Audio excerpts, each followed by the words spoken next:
RCF.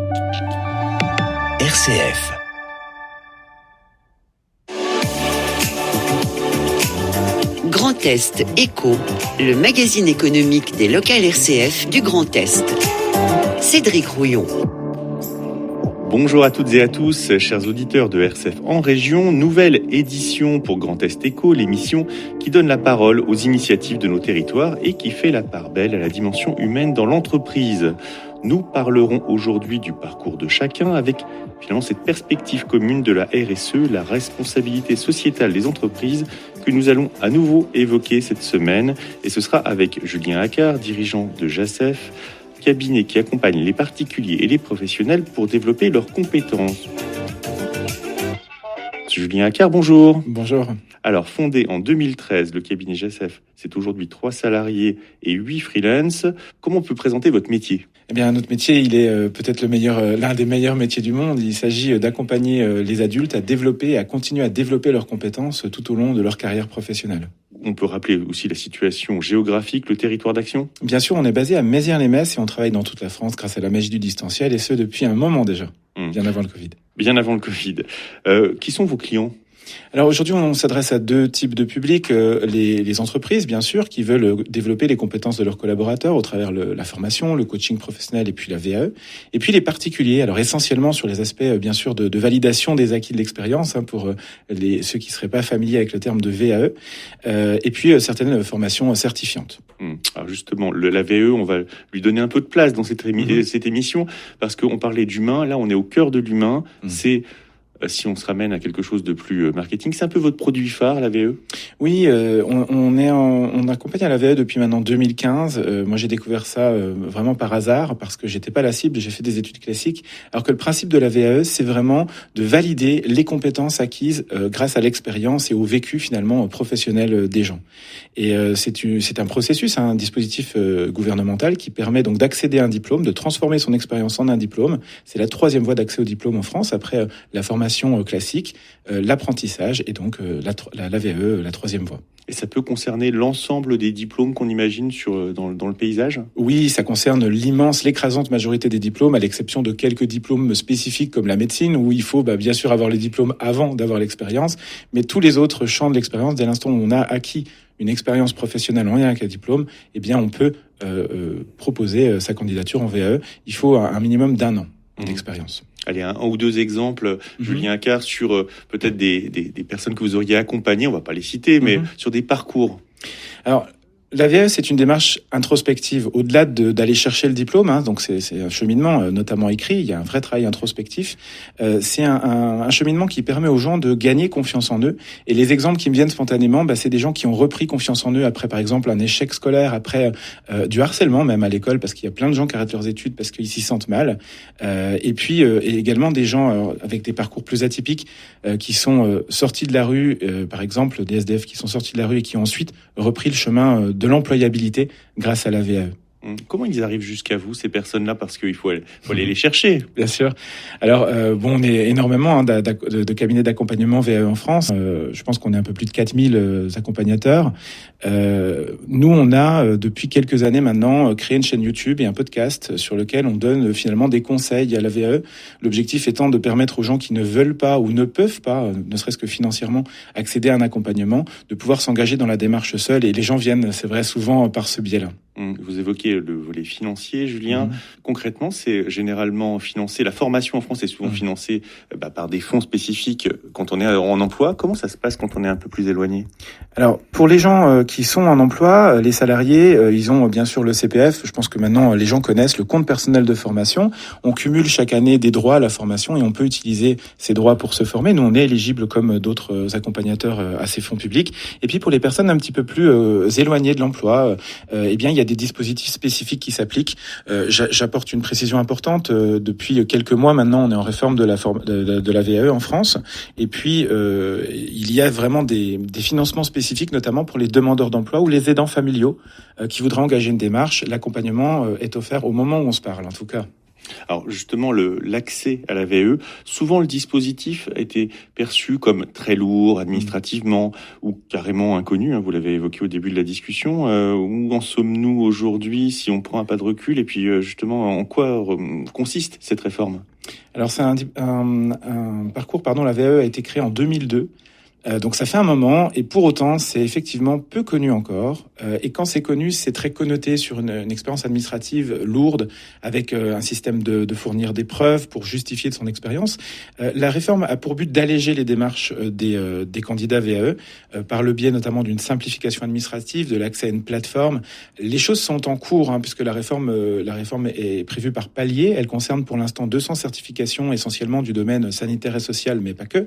Je pense au diplôme du sport, au diplôme de la grande distribution, de la métallurgie. Donc le gouvernement a fait le choix de privilégier les filières finalement prioritaires en termes de qualification. Il est prévu qu'elles s'ouvrent progressivement dans les mois qui viennent. Mais dans tous les cas, les dispositifs de droit commun s'appliquent et tout le monde peut aujourd'hui prétendre à une VAE de façon classique. Grand Est Éco sur RCF. Grand Est Éco, toujours sur RCF près de chez vous. Nous recevons aujourd'hui Julien Accard du cabinet JACEF, spécialiste de la formation et du développement de compétences. Et on en a parlé dans cette première partie, notamment à travers la VAE, la validation des acquis de l'expérience. Alors, on l'évoquait un petit peu aussi en introduction, on se place ici dans cette émission dans la perspective de la responsabilité sociétale des entreprises, la fameuse RSE. C'est une contribution volontaire, on le rappelle, des acteurs. Comment on peut faire le lien avec ce qu'on vient d'évoquer avec la VAE ? Notre métier, finalement, le développement des compétences pour adultes, pour moi, participe pleinement déjà d'une démarche engagée. C'est-à-dire que notre objet social, nos missions principales, nos métiers, nous permettent de contribuer à la société. Pourquoi ? Parce que quand j'explique, par exemple, que la VAE développe la confiance en soi des individus, ce qu'on appelle en anglais l'empowerment, la responsabilisation, l'autonomisation, finalement, c'est aussi une façon pour les gens de développer leurs compétences, leur esprit critique, leur employabilité, et puis donc de faire des choix, d'être plus libres, en tout cas, des choix de vie qu'ils peuvent faire. Ça veut dire que quand vous rencontrez des entreprises notamment qui abordent cette problématique, elles se placent elles-mêmes dans le cadre de la RSE ou c'est vraiment hors champ ? Non, les entreprises qui veulent engager des parcours de VAE, notamment les parcours de VAE collectifs, sont clairement engagées dans le développement des compétences de leurs collaborateurs. Et pour moi, ça fait partie de la RSE. En tout cas, sur le S de RSE, la responsabilité sociale et sociétale. Pourquoi ? Parce que effectivement, engager des fonds, engager du temps pour développer les compétences des gens au-delà de l'entreprise sur leur employabilité en général, ça participe finalement du droit à l'individu, des droits fondamentaux. Souvent, la RSE est perçue aussi dans les équipes même qui forment ces entreprises comme quelque chose qui relève finalement de la com. Comment vous le vivez, vous, à l'intérieur ? Oui, c'est vrai, parce qu'il y a eu des dérives aussi, il y en a encore d'ailleurs, d'entreprises qui sont faussement engagées dans une démarche de RSE, on appelle ça le green, le green social washing. Hein. Exactement. Et puis, comme dans tous les systèmes, il y a forcément des dérives. C'est pas le premier ni le dernier système sur lequel il y aura des problèmes. Je pense que, cela étant, les préoccupations environnementales, les préoccupations sociales des gens, elles concernent de plus en plus de monde. Et je crois que les entreprises ont aujourd'hui leur part clairement apportée dans la transformation nécessaire de notre société.